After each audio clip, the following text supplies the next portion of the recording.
This is in the matter of State of Wisconsin versus Brendan R. Dassey, case number 06-CF-88. Appearances, please. The state appears by Calumet County District Attorney Ken KRATZ, appearing as special prosecutor in this case. Brendan Dassey appears in person by attorneys Mark FREMGEN and also Raymond Edelstein.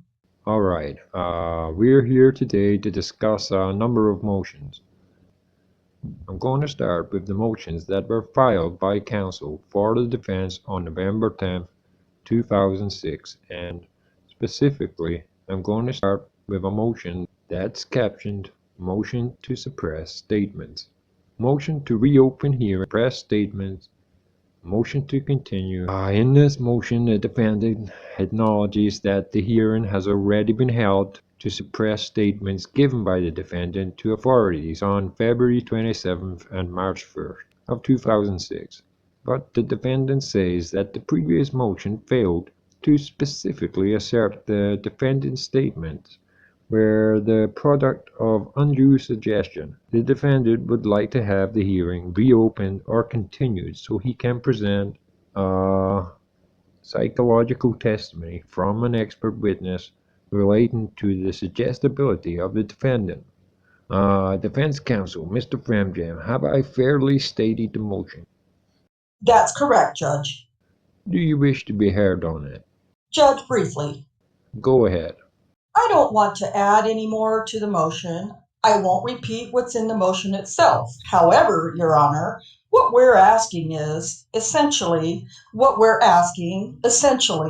is to allow us to supplement what has already occurred. Granted, we understand the court has already ruled previously on a motion brought before by his previous attorney, essentially making the argument that the motion should be suppressed since the statement should be suppressed since the statement wasn't a voluntary statement. And within the general or the larger text of voluntariness is the issue of suggestibility. I believe previous counsel alluded to that in the motion or in his arguments, and by presenting the school counselor who addressed the issue of maturity level and intelligence quotient, and as well as the mother to essentially provide similar type of layperson testimony about my client's maturity level. I think that is what counsel was attempting to do.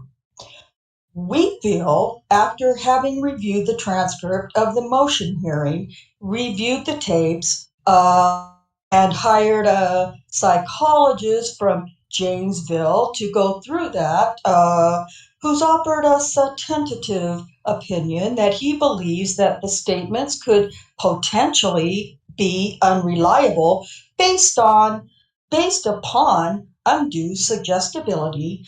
We would like to reopen that motion hearing, bring forth that additional evidence to support what I think has been tactically attempted, but this would completely would complete that argument based on that statement. We understand that reliability can still be addressed at trial, but we're asking to deal with this essentially on a pre-trial basis to avoid having to unduly prolong the proceedings at trial to raise the issue and have the doctor testify at that time on the issue of reliability in front of the jury. Thank you. Response, Mr. KRATZ.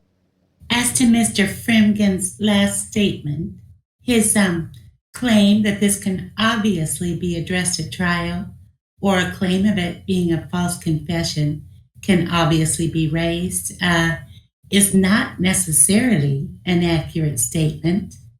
There will have to be a showing made at a pretrial motion to allow such a course to occur.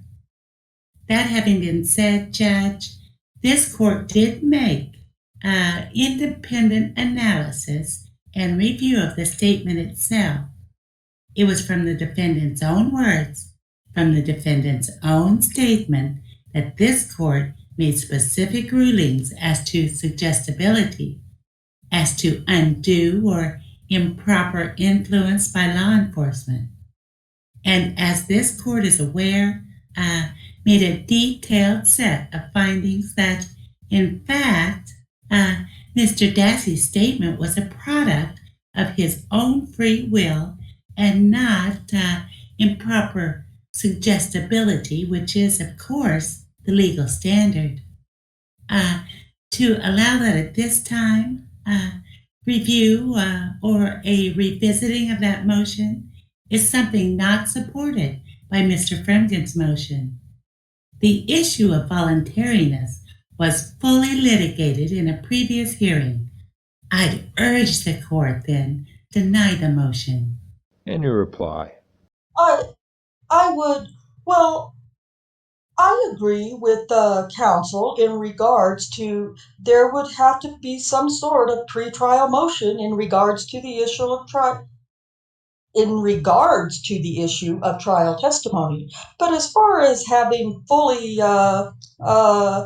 address the issue at motion hearing, that is essentially what we're arguing, that we don't believe it has been fully addressed. There wasn't, for instance, somebody who can offer expert testimony as to the issue of suggestibility, who has actually met with Brendan and reviewed the tapes, versus just the counselor that would simply said at the motion hearing he had an IQ between 74 and 78, depending upon the year. All right. As the parties have acknowledged, there was a hearing already held on the statements of February 27th and March 1st. The hearing was held on May 4th. Many of the objections that prompted the hearing were the same ones being raised currently by counsel. Counsel here takes a slightly different tack by suggesting that, in fact, that this defendant was suggestible and that apparently was being led by the interviewer to simply answer what they wanted him to answer in a way that they wanted him to answer it. The transcript shows, and I have reviewed the transcript, shows that we have had three witnesses. We had the defendant's mother testify, as well as the investigator Ricard, who was one of the interviewers, and we had a school psychologist from Michigan School District, Chris Scannenberger Gross, who offered some testimony on the defendant's intellectual capabilities. The issue of suggestibility appeared to have been raised very directly into the course of the hearing, and I'm going to avert here very briefly to the transcript, and specifically page 44, and this is Mr. KRATZ asking a question. Question. Now, Investigator Rieger, to ensure that the accuracy or truthfulness of information you are receiving, sometimes from either witness or suspect, there is a tactic or strategy that includes deliberately providing false information, that is, providing information about the case that you very well know never happened, that it didn't happen. Are you familiar with that strategy tactic? Answer, yes. Was that question? Was that employed in this case? Answer, yes, it was. Question. And could you describe for the court why that was used and what results you got therefrom? Answer. Well, the reason you do things like that is to see if the witness is going to go along with the false statements, or if he's going to stop and correct you. When we did that with Mr. Dassey, when we gave him false information, he would deny it, stop us, and he would correct the information. And that the purpose is to make sure that he's not just going along with everything we're saying, and to see that he's telling the truth. And we did that. That's the end of the quote from the transcript, and that last portion came from page 45. Investigator Ricard went on to testify to a couple of specific instances where false information was given to Mr. Dassey and Mr. Dassey rejected it as being part of anything that he knew about. The court has viewed those tapes as well and knows that there were other instances in which false information was given to Mr. Dassey, and he rejected. He rejected the content and the context of the information. I think the question you raise has already been considered. We spent a fair amount of time at the hearing. I see no reason to go back to either continue it or try to supplement that record. I thought the findings of the fact made that the hearing considered all of the relevant personal characteristics of the defendant, and based on those relevant personal characteristics, as well as the interview that was had of him on those 2 days, February 27th and March 1st, I concluded that the statements would not be suppressed because it was a product of his free and unconstrained will. I see no reason to either change that conclusion or go back to reconsider it. Accordingly, I'm going to deny your motion. Specifically, I'm going to deny it the free avenues or the three items of relief that you are asking for on page 2 of the motion. A continuance of the motion hearing to a later date to accommodate the completion of the psychological testimony and anticipated testimony. B. The right to pursue this motion as to the suppression of the February 27th and March 1st, 2006 statements as having been given involuntary, unknowingly, and unintelligent in the light of the overly suggestive nature of the questioning. Seeing in the event the court finds that the issue has been previously tried, the right to reopen the hearing in light of the newly discovered evidence in the form of expert testimony as to the suggestibility, court denies all the requested items of relief.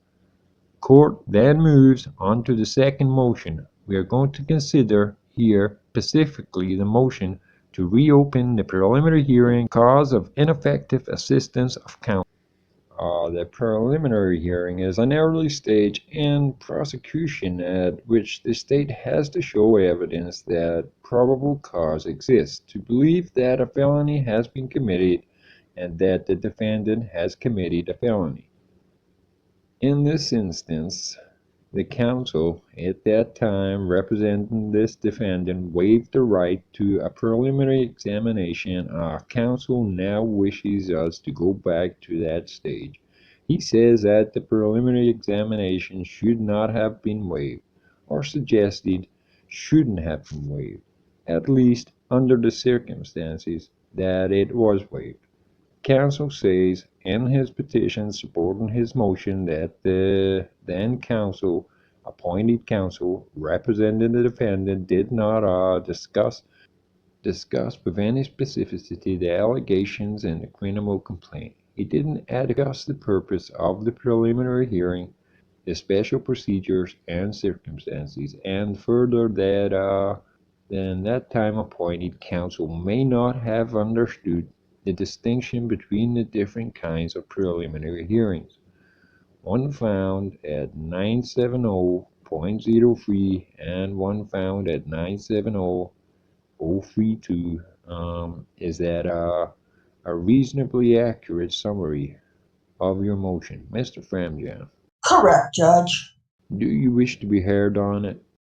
Judge, if the court would allow, I wish to be heard essentially on both at the same time. My arguments for both kind of overlap. That's fair. Let me then just touch upon the third motion. Both of these motions, the second and the third motions here, are based on what this counsel says is ineffective assistance of counsel, representing Mr. Dassey at the time of the events mentioned. And those separate motions were made that fact that each particular counsel, and there are two different appointments of counsel here. There was an initial counsel representing him at the preliminary hearing stage, and then another counsel represented him at the stage when he apparently gave a separate statement to law enforcement authorities on May 13th, 2006. In the absence of his lawyer, but with apparently the assistance of a private investigator who was employed by that lawyer. The grounds for both these motions are ineffective assistance of counsel. Why don't you address both them, Mr. FREMGEN? Judge, if the court recalls at a later, at an earlier status conference, the court and state requested some additional authority from defense to support our purpose or the basis of our argument. I can't say I've conducted exhaustive research, but certainly hours of research into the issue of ineffective assistance of counsel. And other than the case that we cite essentially for the dicta in that case, I don't believe there are any other cases on point on this issue in Wisconsin. Now, I think that it doesn't necessarily preclude us from bringing the motion. I think it just raises more of a unique situation for the trial court versus a precedent it must follow from previous case law. So essentially, there's two reasons why we believe that an evidentiary hearing into this issue is appropriate, and we would be asking for that. First is despite the case law that seems to overwhelmingly suggest that ineffective assistance of counsel is reserved for post-conviction proceedings, there's no case that expressly rejects the proposition that the issue can be or should be addressed at trial level before it actually gets to the point of a potential post-conviction matter. State versus Armstead is the case that I cited in my motion, and it's the dicta that's within the case. And granted, it is essentially a paragraph or even less, but the Armstead case implies that a trial court may entertain an ineffective assistance motion prior to the conclusion of the case if the defendant can show that the alleged conduct is not a hypothetical deficiency or it's premised on and that's not premised on the possible existence of future ineffective conduct. I I think what in the Armstead case, there was an interlocutory appeal that came from a preliminary waiver of a preliminary hearing, similar somewhat factually to the case here. Uh, and in that case, the defendant was arguing essentially on interlocutory appeal that his trial attorney didn't know what he was doing and wasn't offering good advice in regards to the preliminary hearing and potentially other advice at other critical stages in the proceedings.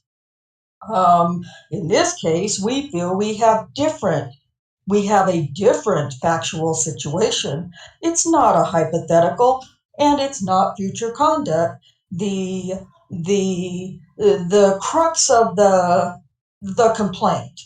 Essentially, it's what the two prior attorneys have already done, and that is they've inadequately provided representation to Mr. Dassey in the advice of waiving the preliminary hearing, despite the fact that the attorney at the time, Mr.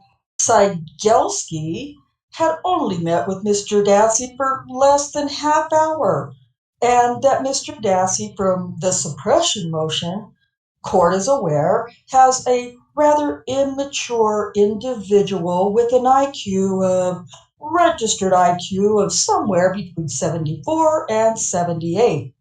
And coupled with the fact that from a subsequent email from that attorney to Mr. Kaczynski indicated that he wasn't aware of 970.032, which is the issue of original jurisdiction by this court and the issue of whether or not an individual who comes before the court on original jurisdiction for a 940.01 allegation should be sent back to the juvenile authorities.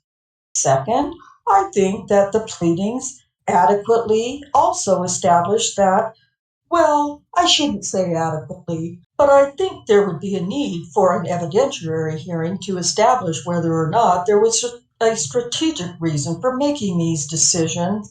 To have Mr. Dassey meet with law enforcement, makes additional statements after he's already made 2 videotape statements without counsel being present, and whether or not there was any strategic reason to waive the preliminary hearing 30 minutes after meeting with the defendant at the initial appearance without any offer of settlement or even a possible negotiation being addressed with the state. I think that we would certainly need to have that additional information. No different than a post-conviction Mockner type of hearing. And so that's what we're essentially requesting then on this case prior to its conclusion. Mr. KRATZ. Thank you, Judge. It is noteworthy that this court directed Mr. FREMGEN to provide the court with any legal authority that would authorize the relief that Mr. FREMGEN's requesting. Court directed Mr. FREMGEN to provide any kind of case law, any kind of authority, didn't even have to be Wisconsin case law, or an ineffective assistance claim that at this stage of the proceedings, that is pretrial, that authorized the relief that he suggested. Mr. FREMGEN has told this court now that he's unable to do so. Why? Because there is no such law. Because this is a premature motion. Because the Mockner type hearings, the ineffective assistance of counsel, whether we're talking about federal cases, Strickland v. Washington, or even the Wisconsin cases that Mr. FREMGEN cites, the Armstead case or the Pitch case, Pitschh, is how that's spelled, talks about the prejudice prong being that the defendant was deprived of a fair trial. We aren't at the trial stage, and so there's absolutely no way for this court to make a finding as to whether or not Mr. Dassey's trial is going to be fair. Mr. FREMGEN claims that Mr. Kaczynski's decision in this attempts to gain a favorable disposition for his client was in fact ineffective. Mr. Kaczynski has given this court in prior pleadings a number of reasons, strategic reasons, why he was attempting to act in the best interests of his client. Mr. FREMGEN also claims that Mr. Sigelski, the first attorney in this case, was deficient when he waived the preliminary hearing. But when you have a 4-hour videotaped confession, and when the state's responsibility, almost literally at that preliminary hearing, would be to walk into court and to press the play button on the confession, even Mr. FREMGEN would have to admit that the defendant would be bound over for trial. The strategic decision then to waive that prelim, the decision for Mr. Sigelski and his client, Mr. Dassey, at that time did not have that 4-hour confession played publicly, was, in fact, I think, a wise decision.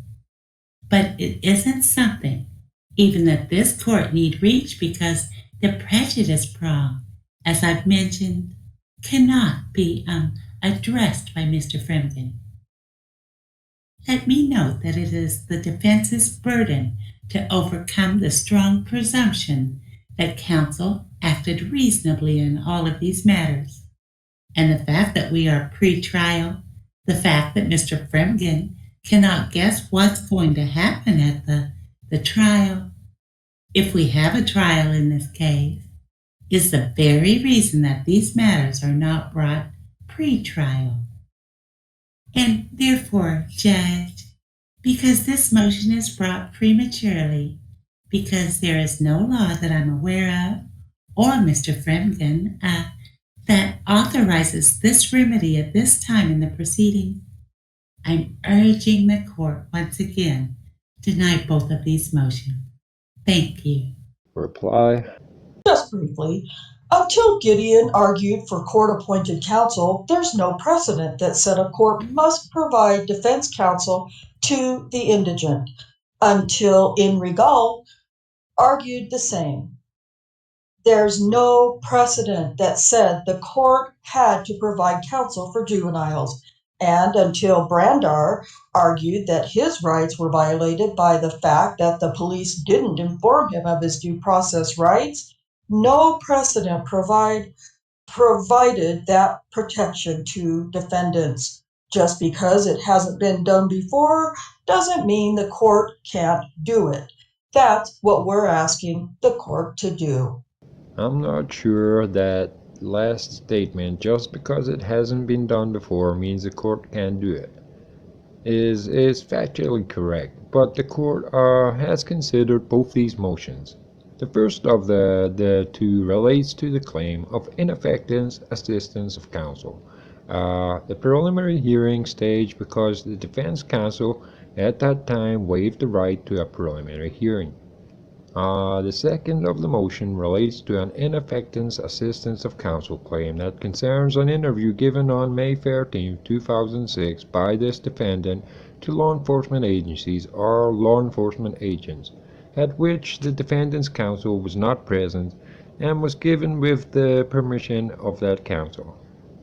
Ineffective, and I did a fair amount of research on this myself, not necessarily on Wisconsin law because that was reasonably easy to research, but I researched some hours of federal case law to try and find some case that said an ineffective assistance of counsel claim could be raised in pretrial setting. I couldn't find anything. All of it relates, and I'm not going to say it doesn't exist, a case or cases out there, but if they are few and far between, and they are certainly ones I didn't see. Ineffective assistance of counsel is a motion that is raised exclusively as a post-trial motion in Wisconsin.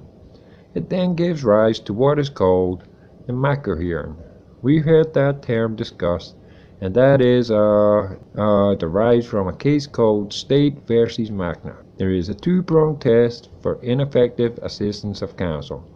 The first prong is that the performance of a lawyer must be deficient, must not have met standards that would typically be met by lawyers participating in a reasonable manner in that area of law. The second prong says that the person bringing the motion must affirmatively show the reasonable probability for the unprofessional errors as a result or proceedings would have showed the reasonable probability, but for counsel's unprofessional errors as a result or proceeding would have been different.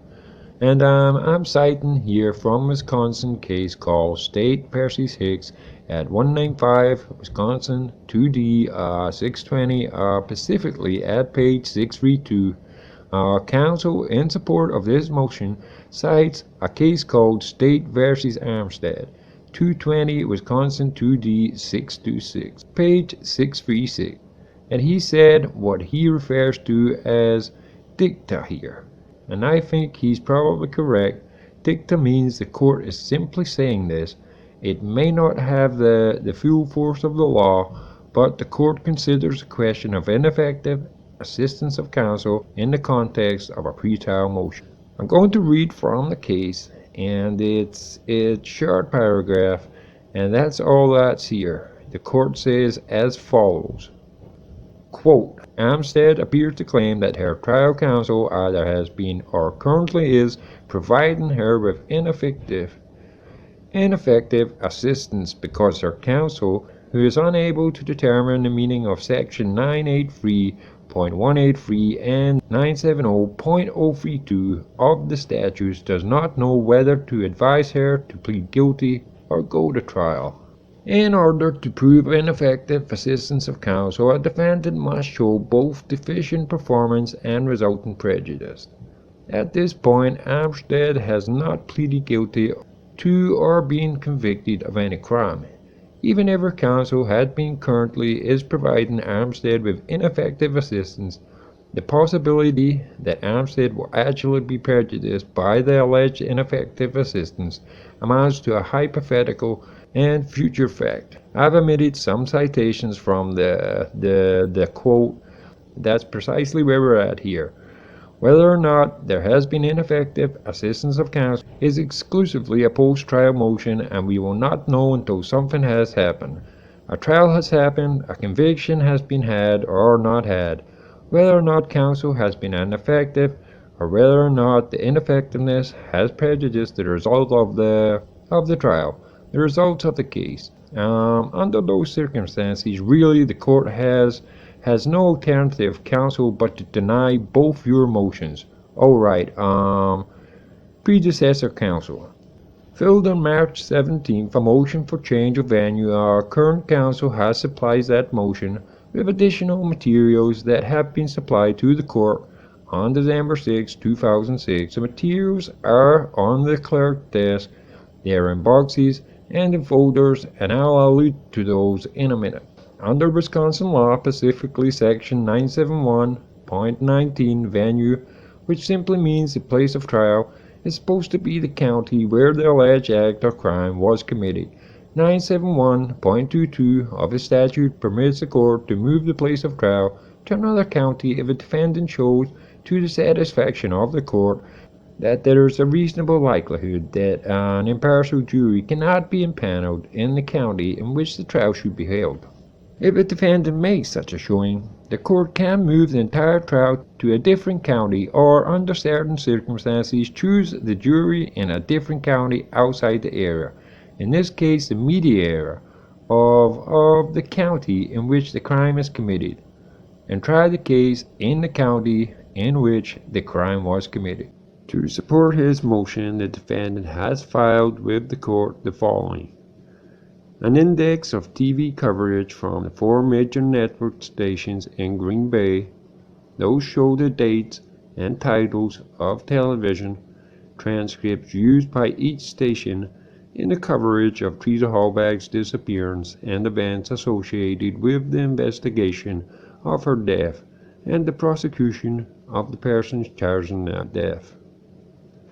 The defendant has also filed 2 boxes, and those are the ones on the clerk's table that have been marked as exhibits. 2 boxes, an expandable title and CD-ROM of television news scripts relating to the disappearance of Miss Halbach, the subsequent investigation, the arrest and the prosecution of Stephen Avery and Brendan Dassey for her death and wrongful death suit.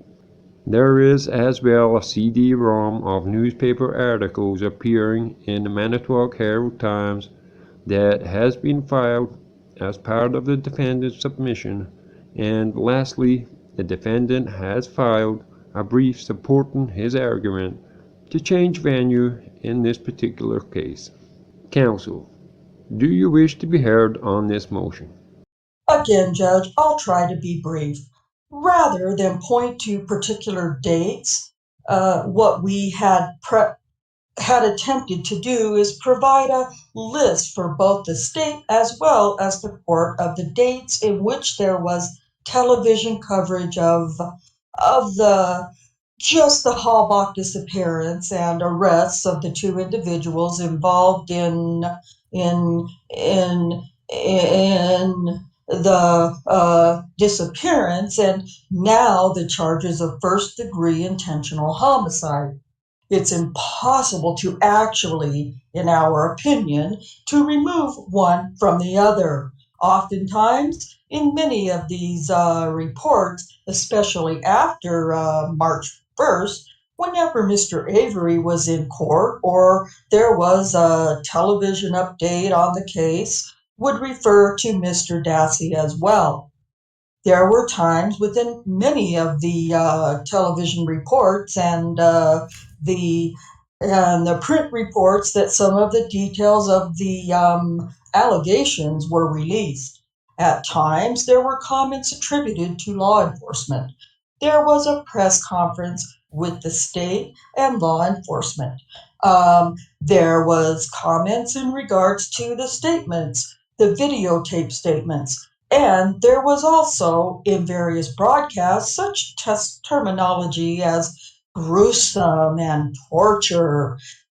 The and and and one other matter. I know we're not looking into the future, but I will assume that come February 5th, when Mr. Avery's trial starts, this will all start up again as far as the publicity.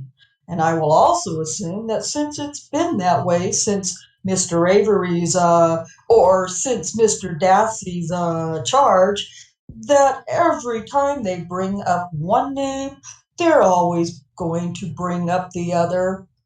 That Mr. Dassey's name will be brought up as the other person charged, the nephew, etc.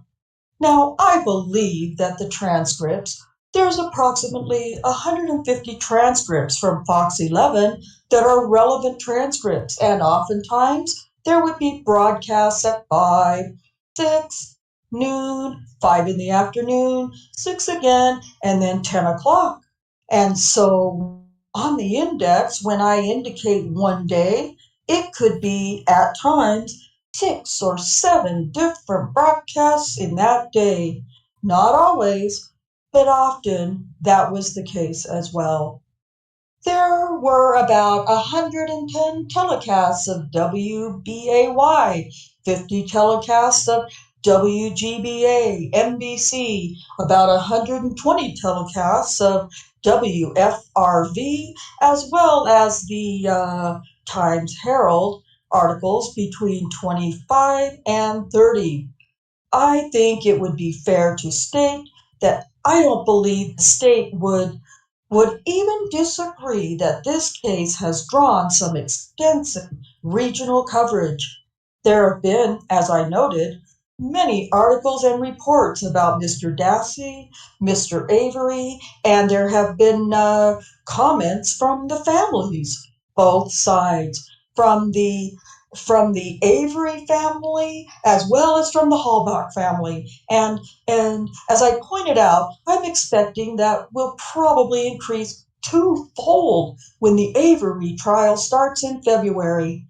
But because of the graphic nature of many of the alleged of the allegations that are been publicized and the press conferences and the law enforcement comments, the severity of the offense and the notoriety of this case has gained, I think that due to the saturated news coverage and the dissemination of of these graphic details and reactions from family members, and the local jury pool is all too aware of this case and would be very difficult to pick an unbiased or uneducated jury in regards to the publicity, which would result in what we believe, unfortunately, in an unfair trial for Mr. Dassey.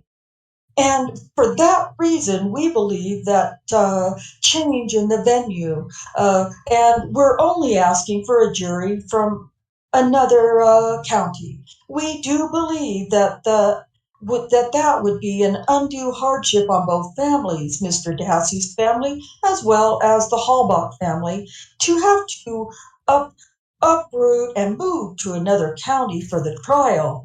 We don't certainly think it's appropriate, but we do believe that bringing a jury from a different county would be.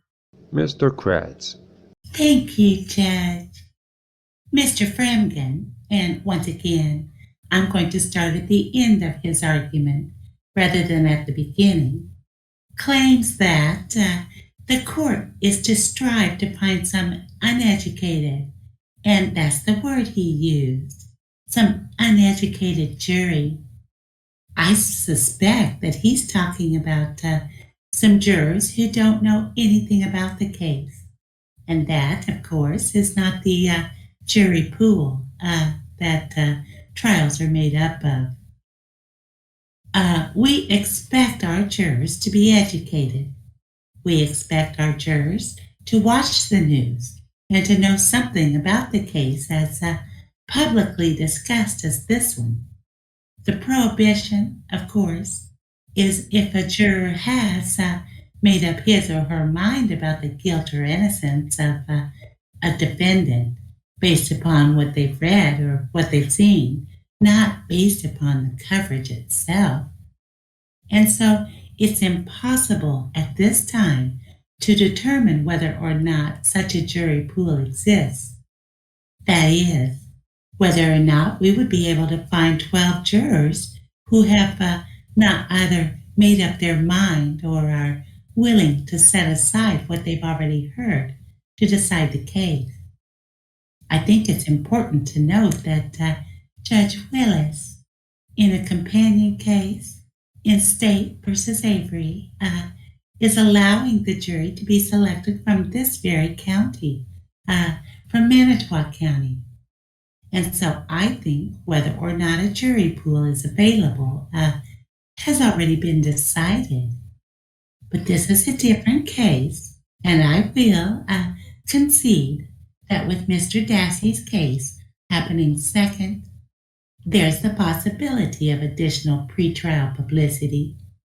I'm going to urge the court to not rule on the motion to change venue at this time, but to wait to see what kind of coverage, what kind of events occur between now and Mr. Dassey's trial. Mr. FREMGEN did not talk about the 8 factors that Wisconsin considers. And I just need to mention those briefly, Judge.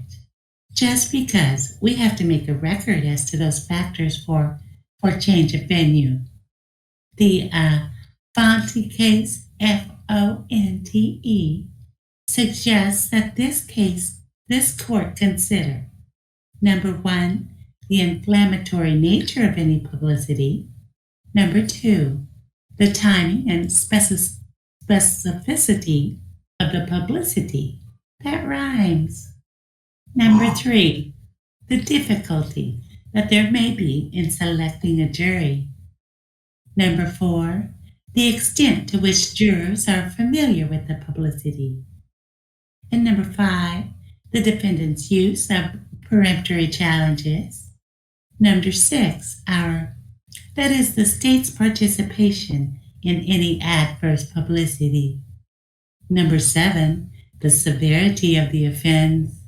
And number 8, the nature of the verdict.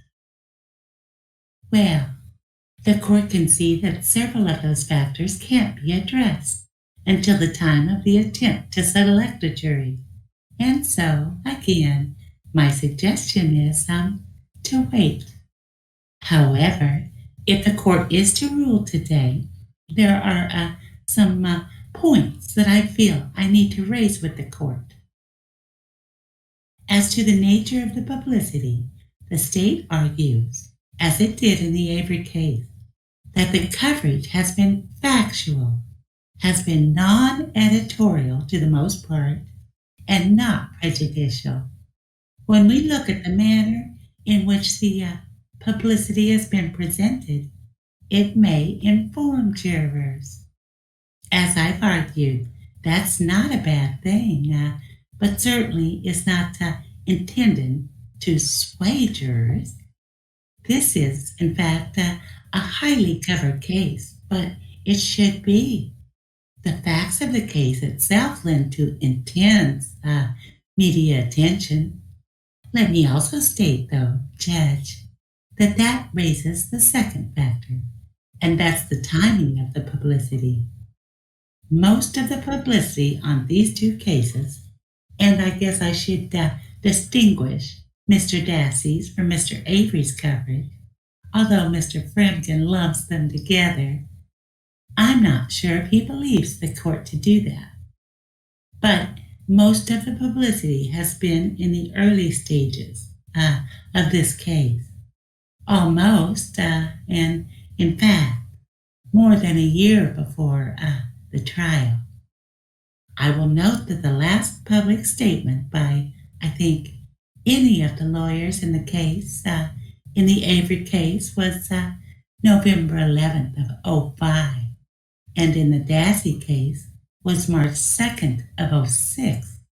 That's going to be over a year before the trial in this case.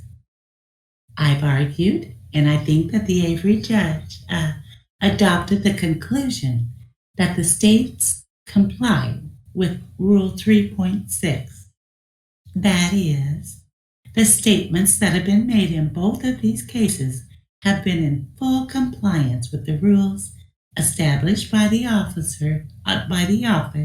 of Lawyer Regulation. My good friends, again, Judge, we don't know whether we're going to have difficulty in selecting a jury. We don't know how familiar the jurors are going to be with the publicity. We don't know Mr. FREMGEN's use of peremptory challenges, although he will certainly have those.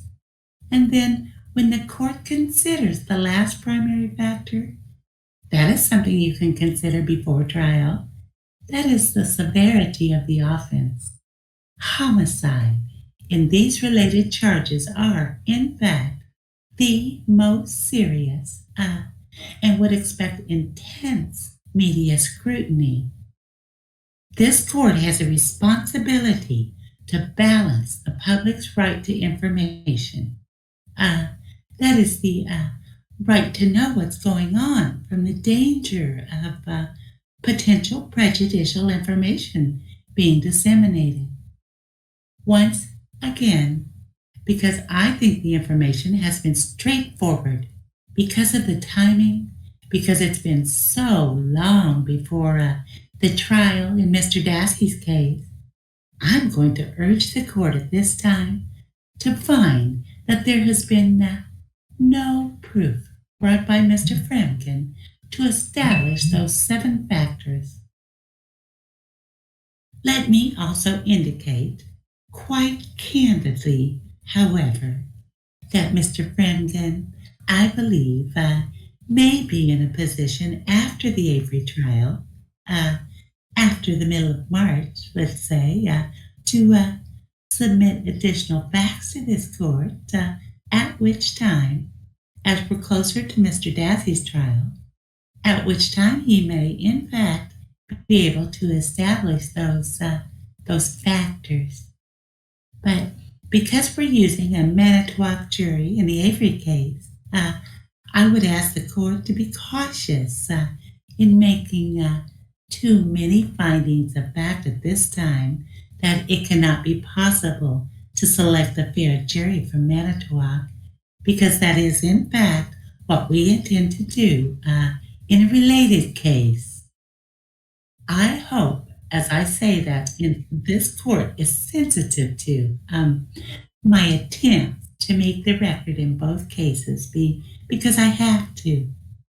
Because I have to urge this court to not make a specific findings of fact here that may have some collateral impact on another case that we are establishing. I thank Mr. FREMGEN for his concession that if we are going to have a change of venue, that we bring in a jury from another county. Certainly, the victim's family has to be considered. If, in fact, the court is leaning that way, shall we say, then it is the state's preference, obviously, that we try the case here in Manitowoc County using a jury from a remote county. Thank you very much. Mr. FREMGEN. Thank you. I agree with Mr. KRATZ as to the need to review the factors. In my brief in support with the additional supplemental information cites a Court of Appeals case, and I refer to what I believe are the 4 major factors, and I agree with Mr. KRATZ that there are 7, but those aren't exclusive factors as well. I think the court needs to also be cognizant of the fact that there might be a need for a number of for-cause challenges, as well as, well, not just the preemptory challenges, which I think is implied in that factor.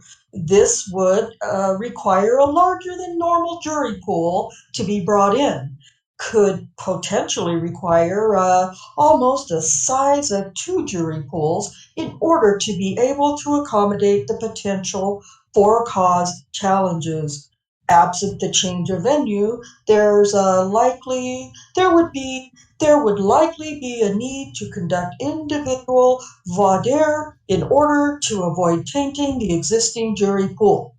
And I think the whole point of change of venue, based upon the case law, is that the trial court has to anticipate.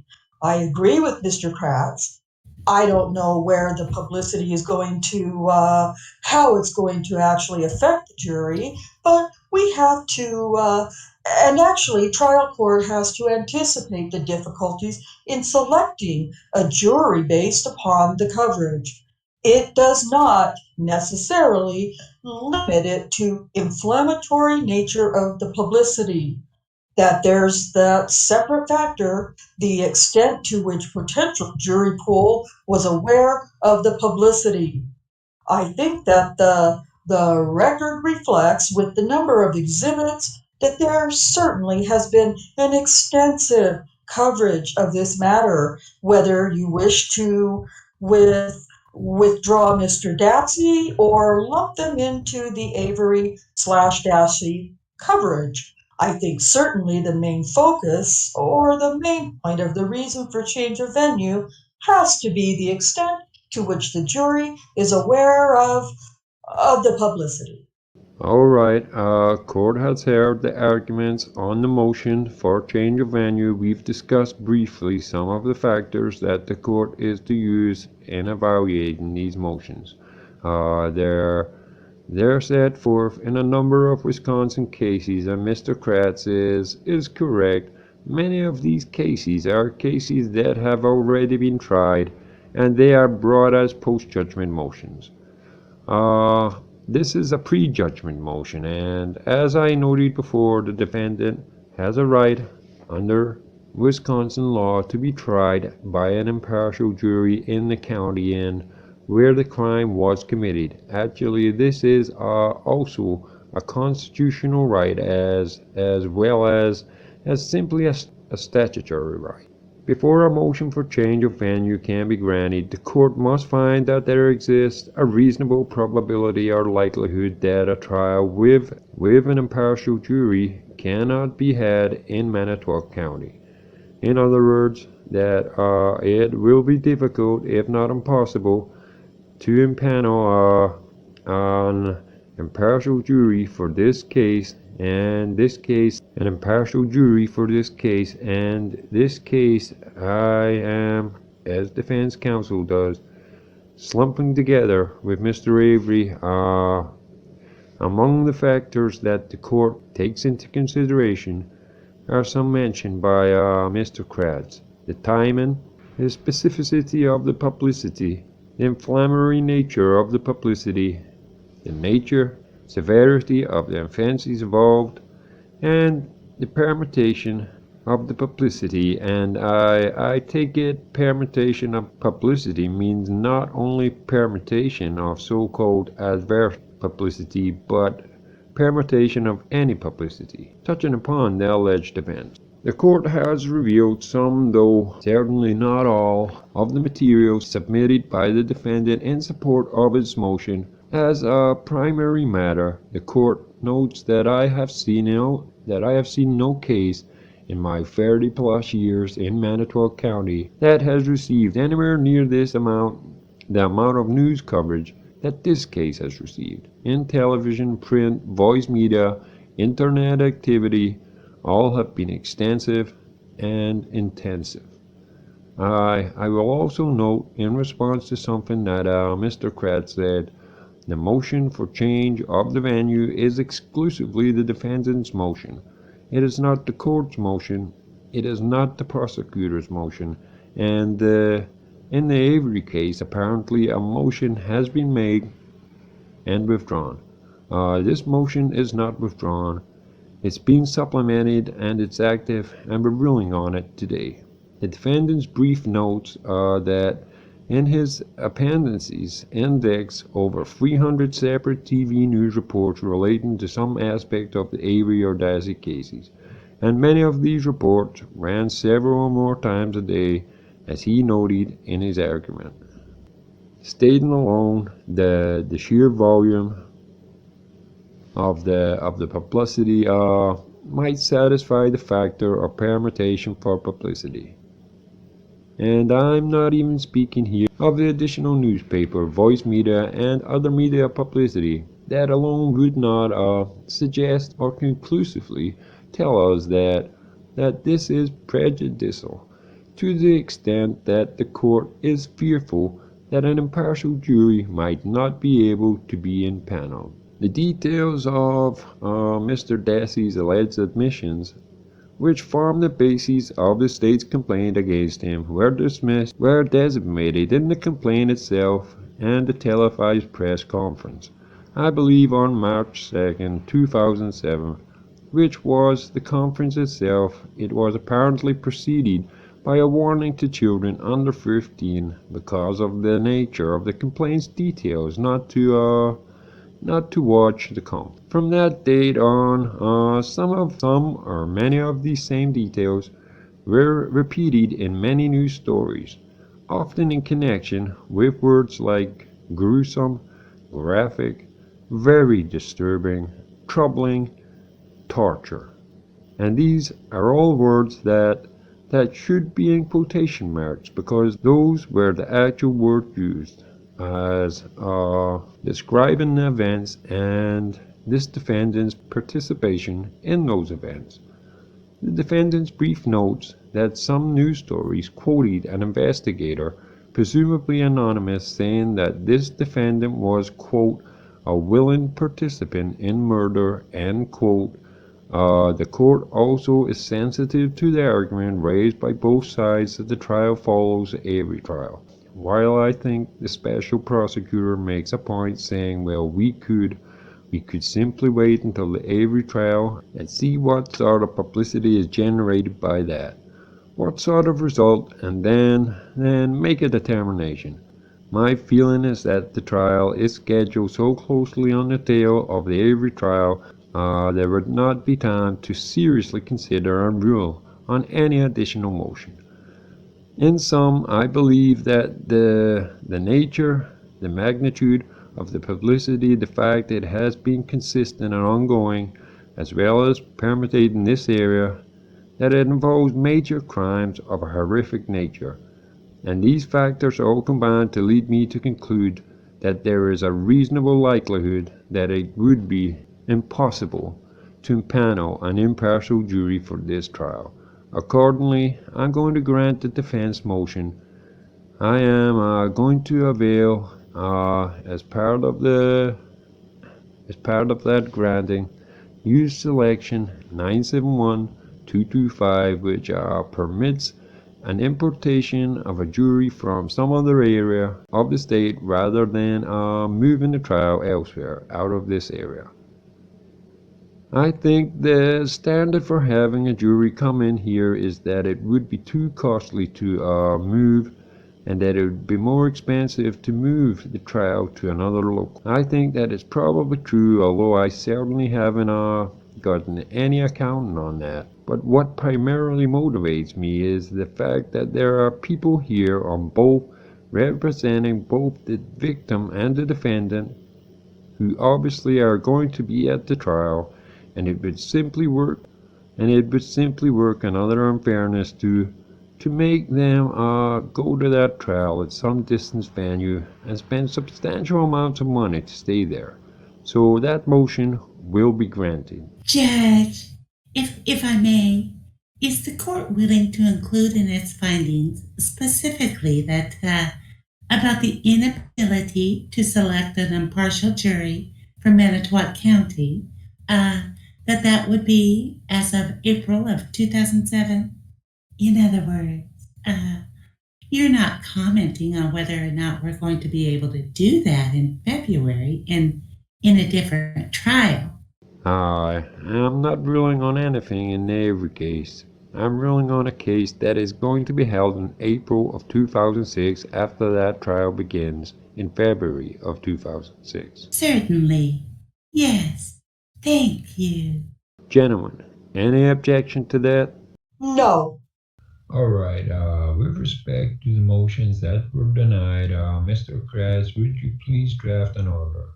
With respect to this motion, would you draft an order, Mr. FREMGEN? Yes, Judge. Anything else today? Two things. In regards to the change of venue motion, will this be then left to the clerk of the court to coordinate a jury? Do you wish to have some input from counsel? I'm certainly always happy to hear from counsel, but typically what happens is it's a judicial assistant and clerk of court working through the district court administrator that arrives at a place for the jury selection. That's fine. The one issue that I had, Judge, is it's unrelated to any of these motions. It's more logistical in nature. This is the first hearing at which Mr. Dassey appears after having attained the age of majority. And I didn't know if the court was going to revisit his placement. He's in the secure juvenile facility at this point.